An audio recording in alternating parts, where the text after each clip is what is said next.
복된 8주년 기념주일 예배에 나오신 여러분을 환영하고 축복합니다. 아멘. 지난 주일에 우리는 믿음을 촉구하신 예수님이라는 제목을 가지고 부활을 확실히 믿는 믿음에 대해 살펴보았습니다. 믿음은 복음의 내용에 동의하고 받아들여 내가 확신하는 것이다 라고 말씀하였습니다. 이성이나 과학으로는 우리가 이해할 수 없는 것이 복음입니다. 믿음이죠. 믿어지는 이 믿음, 큰 틀에서 하나님이 우리에게 주셔야 되는 거지만 우리가 또 아멘으로 받아들여야 하는 것이죠. 지금 여러분의 마음 가운데 예수 그리스도가 자리매김하고 있는 줄로 믿습니다. 오늘 본문에서는 출애굽한 이스라엘 백성이 막막한 그 광야의 길 위에 서 있습니다. 신광야를 지나 르비딤이라는 지역에 이르렀는데 이 마실 물이 없는 겁니다. 신광야는 이스라엘 백성들이 처음 만나를 받았던 축복의 장소가 신광야입니다. 그리고 두 번째 르비딤은 쉬는 장소 이런 뜻을 가지고 있는데 거기에 오아시스가 있어가지고 야 거기 가면 우리가 갈증도 해소하고 쉴 수 있겠구나라고 기대를 하였습니다. 그런데 마실 물이 없다. 광야 한가운데에서 먹을 물이 없다. 이거는 심각한 위기 상황에 직면했다라는 것을 우리가 알 수 있습니다. 그들은 나일강과 비옥한 땅 이집트에서 나왔기 때문에 이스라엘 대부분은 광야 생활을 경험해 보지 못한 사람들이었습니다. 그래서 그들에게 두려움이 밀려왔습니다. 그들은 곧 모세에게 원망을 막 쏟아붓기 시작하지요. 물도 없는 이 광야로 우리를 데리고 와서 우리의 가족과 우리의 가축을 너희가 여기서 죽일 작정이냐 라고 항의하며 돌을 들어서 치려고 했다라고 성경은 말씀하고 있습니다. 다급해진 모세는 하나님께 이 상황을 그대로 아뢰입니다. 그런데 이스라엘은 처음으로 이런 위기 상황에 봉착한 것이 아닙니다. 그들은 오늘 본문 그 이전의 장들을 보시게 되면 그들이 얼마나 대단한 경험을 했는지 놀라운 일들이 일어납니다. 자신들의 힘으로 불가능했던 그 애굽의 강대국에서 노예 생활을 벗어나 출애굽할 수 있게 해주셨고 하나님은 또 구름 기둥과 불 기둥으로 백성들을 지키셨습니다. 홍해를 건너게 하셨고 추격하던 애굽의 군대들을 바다에 수장시켜 왔습니다. 또 광야로 들어서서는 모세와 미리암이 하나님을 축복하는 하나님을 찬송하는 영광의 노래를 부릅니다. 광야에 들어선 그들에게 이제 마실 물이 없었죠. 하나님을 불평하는 그들에게 그 마라의 쓴물을 단물로 바꿔 주십니다. 쓴물을 사람이 먹을 수 있는 물로 정수시켜 주셨다라는 것입니다. 이스라엘은 하나님의 구원과 보호하심의 그 체험을 통해 충분히 그들은 겸손해져야만 했습니다. 그렇지만 그들의 좋지 않은 습관이 계속적으로 나타나는 것을 우리가 볼 수 있습니다.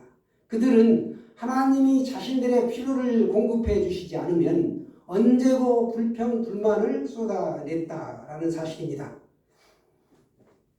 이제 그들은 우리에게 먹을 것이 없다. 이집트에서 노예로 살 때는 그래도 우리가 파와 부추와 고기들을 배불리 먹을 수 있었는데 우리가 광야로 나오니까 이제 굶어 죽게 되었다라고 거칠게 불평했다라는 것입니다. 하나님은 이러한 이스라엘에게 모세를 통해 만나를 내려주셨고 또 메추라기를 보내주셨습니다. 그래서 그 험한 광야에서 그들이 굶어 죽지 않고 거뜬히 여정을 갈 수 있도록 해주셨습니다. 이러한 놀라운 경험들을 하였음에도 그들의 태도는 오늘 또 어떻습니까? 늘 불평, 불망, 원망이 그대로 있었다는 것이에요. 백성들이 르비딤으로 이동한 것, 이건 자기들이 마음대로 르비딤으로 가고 싶어서 간 게 아니고 1절에서 언급하듯이 하나님의 명령을 따라서 신광야에서 르비딤 쪽으로 가고 있었다라는 것이죠. 그런데 그들이 물을 찾지 못하자 그 나쁜 습성이 그대로 나타났다라는 사실입니다. 왜 우리를 이집트에서 데리고 나와서 가족과 가축들이 목말라 죽게 하느냐? 모세를 향해서 원망하고 더 나아가서는 하나님을 원망하는 것이고 하나님께 항의하고 대드는 격이었습니다. 마라의 쓴물 사건은 우리가 보면은 물이 전혀 없는 게 아니에요. 오염된 물이 있었고 그걸 정수시켜서 먹게 해줬는데 바로 한 달 뒤에 이제 마실 물이 아예 없는 겁니다. 살면서 우리가 살다 보면 경제적인 어려움, 상대방이 나에게 계속 같은 걸로 시험거리를 주고 힘들게 한다. 이 똑같은 시험거리가 계속 반복된다. 그거는 하나님의 테스트에, 즉 하나님이 출제하신 그 문제에 합격을 하지 못했기 때문에 똑같은 상황이 반복된다라는 것입니다. 이스라엘 백성들도 한 달 뒤에 똑같이 물이 없는 상황에 직면했다라는 것입니다. 여러분 지금 힘드십니까? 예수 그리스도 다윗의 별이죠. 그 별에다가 내 무거운 짐 수레를 붙잡아 매시기를 바랍니다. 그걸 제가 한 말이 아니고 유명한 레오나르도 다빈치가 얘기한 것입니다. 그렇습니다. 우리는 이 세상을 살아가는데 쉽지 않습니다. 여러 가지 어려운 환난과 고통과 시험이 있죠. 그때마다 우리는 하나님께서 우리에게 그 시험과 환난을 통하여 우리의 믿음을 성숙시키시고 그 과정을 통과하도록 우리를 격려하신다라는 것입니다.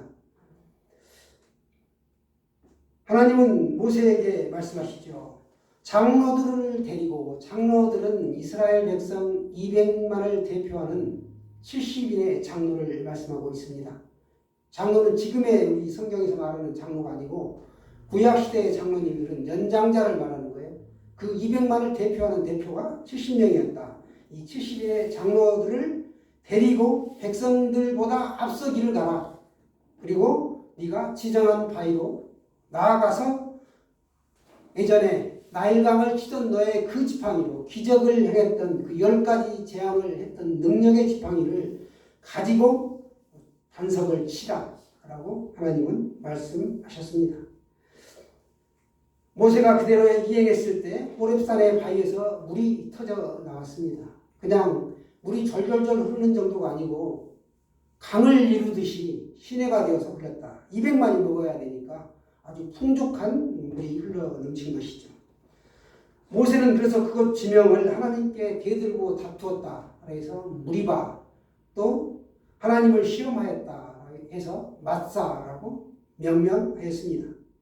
이스라엘은 하나님이 푸시는 이런 놀라운 경험들을 또 위대한 역사를 체험하면서 좋은 방향으로 바뀌어야 되는데 이 좋지 않은 습관들이 그대로 붙어서 공동체와 개인에게 불평, 불만을 늘어놓고 해악을 끼쳤다라는 것입니다. 그러한 행동의 전면에는 하나님을 향한 무지와 불신 그리고 그들에게 원망이 뿌리 깊이 자리하고 있었습니다. 그들은 생각하기를 지난날이 오히려 괜찮았다는 거예요. 그럭저럭 우리는 지난날 고된 노동의 착취로 인해 하나님께 부르짖었던 것을 다 잊어버리고 그래도 그냥 바꿈지 않고 가끔 고기도 먹고 그때가 좋았다. 우리 예전에 얘기하다 보면 그래도 옛날이 좋았어. 이런 사람들 있잖아요. 모세를 통해 자유와 해방을 꿈꿨던 그 기대의 순간들을 기억하지 않고 그곳에서 강가와가 있었고 들판이 있었기 때문에 그것이 좋았다. 즉 지금의 광야 생활이 힘들다라는 것이죠. 하나님의 뜻이 자신들의 삶에 펼쳐지고 안 펼쳐지고 이게 중요한 게 아니었다. 그들은 지금 그 옛날만을 기억했다라는 것입니다. 불신앙의 전형인 것이죠. 물이 없으니 당장에 물을 내라 라고 모세를 원망하고 하나님께 대들었던 것입니다. 하나님이 계시다면 그럴 수 없다라는 거예요. 우리가 필요한데 전지전능하신 하나님이 우리가 지금 목말라 죽게 되었는데 어찌 가만히 두고만 볼 수 있느냐. 지금 당장 물을 내는 것이 하나님의 능력이고 하나님은 마땅히 우리의 필요를 채워주셔야 되기 때문에 그렇게 움직이셔야만 한다라고 하나님을 자기 기준에 맞게 제안하고 있었던 것입니다. 지금 이스라엘에게 하나님은 필요를 채워주는 존재에 불과했다라는 것입니다.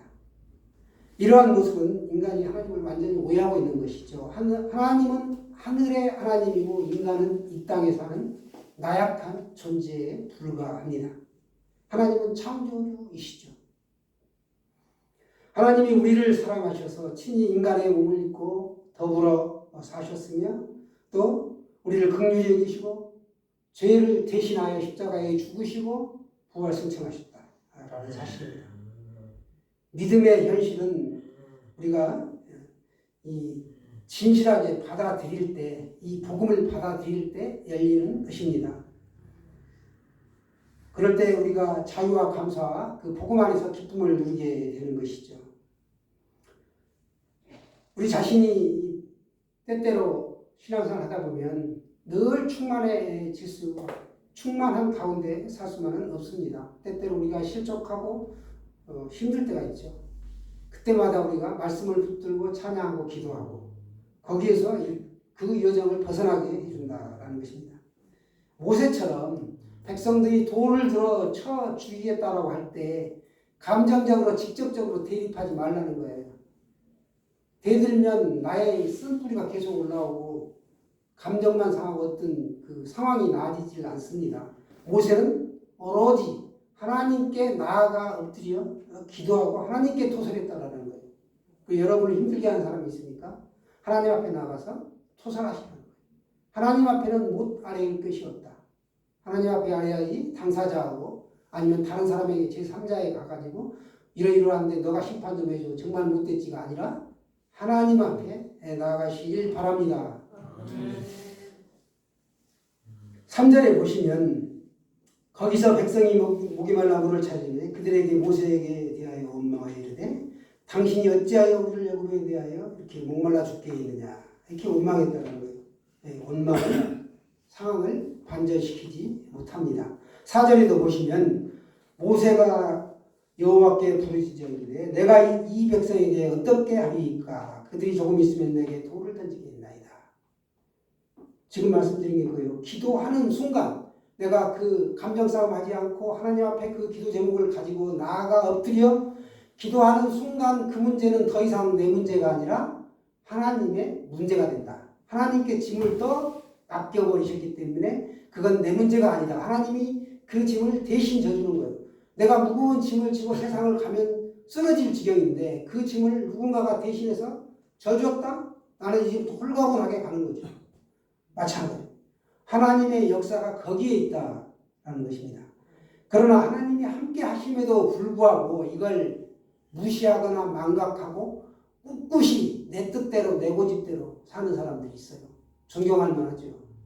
그러나 그분은 성경의 구약에 보면 악한 왕 여로보암의 길로 가는 거예요. 선한 왕 다윗의 길로 가는 것이 아니라라는 것입니다. 이스라엘은 모세처럼 기도하기보다 원망의 말을 했다. 그걸 모세는 친히 그렇게 하면 안 된다라는 모범을 오늘 보여주었습니다.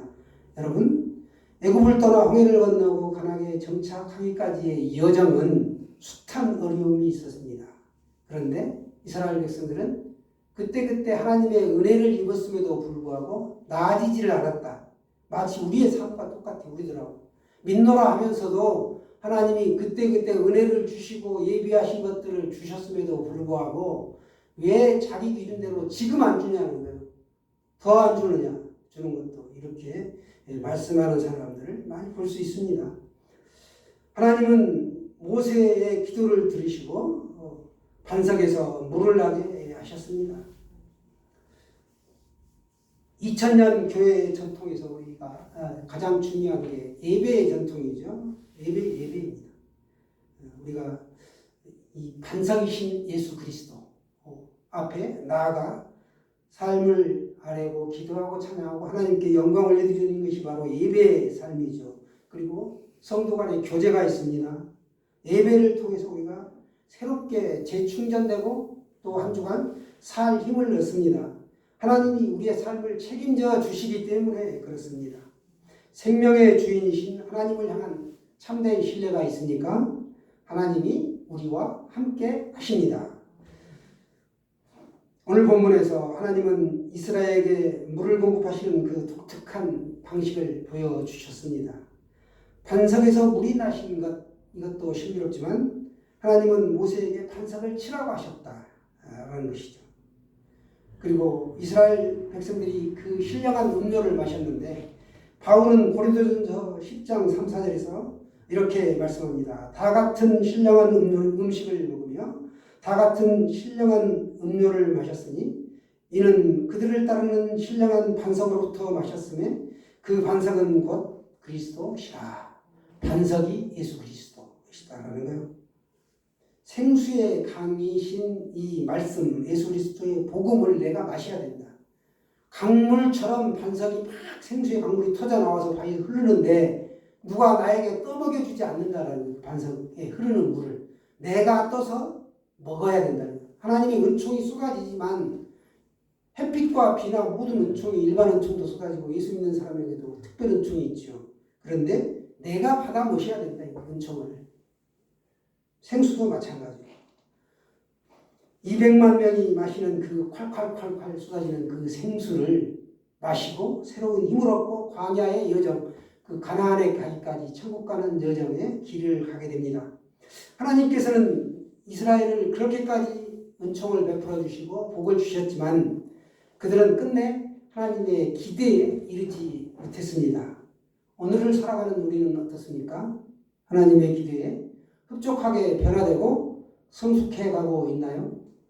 개인마다 차이가 있겠지만 세월이 가면 나이가 들면 우리가 조금씩 달라지는 걸 느끼실 수 있을 거예요. 그게 이제 성숙하는 거죠. 한 주간 여러분의 삶의 그 여정 위에 하나님이 함께 하심을 느끼며 복된 여정이 이어지시길 축원합니다.